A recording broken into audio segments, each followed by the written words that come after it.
Ni Alhamisi tulivu kabisa ya Mei 21 mwaka 2026. Nikitumaini ubuheri wa afya ewe mwanamichezo mwenzangu popote pale ulipo ndani na nje ya Tanzania, unapoitazama Smart Habari kwa lengo la kupata taarifa mbalimbali za michezo na burudani, zikiwemo tetesi za usajili, makala pamoja na uchambuzi.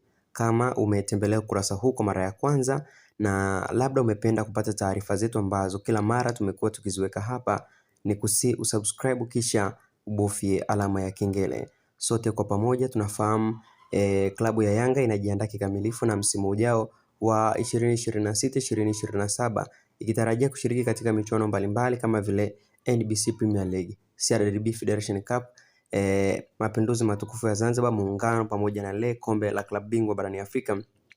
Kwa sasa timu hiyo ipo kwenye mazungumzo na hatua za mwisho za kumsajili kiungo wa ulinzi wa Azam FC James Kamiko kwa ajili ya msimu ujao wa mashindano wa 2026-2027.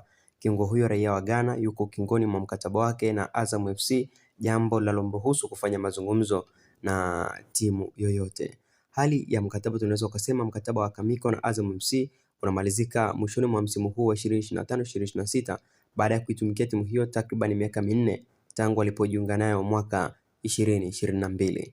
Mwenendo wa mazungumzo, ripoti kutoka gazeti la Mwanaspoti zinasema kuwa viongozi wa Yanga walianza kufanya mazungumzo ya siri na mchezaji huyo tangu Januari 2026 wakati michuano ya Kombe la Mapinduzi huko Zanzibar ikiendelea. Hata hivi mazungumzo rasmi yameanza na management yake.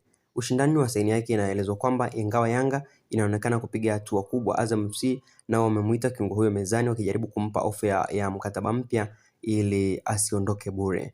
Sababu kubwa za Young Africans kumtaka ni baada ya kuanza msimu kwa kukaa benchi, Kamiko amekuwa mhimili mkubwa kwenye safu ya kiungo cha Azam, akionyesha kiwango kikubwa kwenye mechi ngumu dhidi ya Simba na Young Africans. Baada ya kucheza vizuri nchini Tanzania kwa miaka minne, anaijua vizuri ushindani wa NBC Premier League, hivyo hatatafuta muda mrefu wa kuizoea ligi. Hivyo ni swala la muda tuone nini ambacho kitatokea kama Young Africans watamtangaza James Kamiko kama mchezaji wao msimu mpya utakapoanza ama la.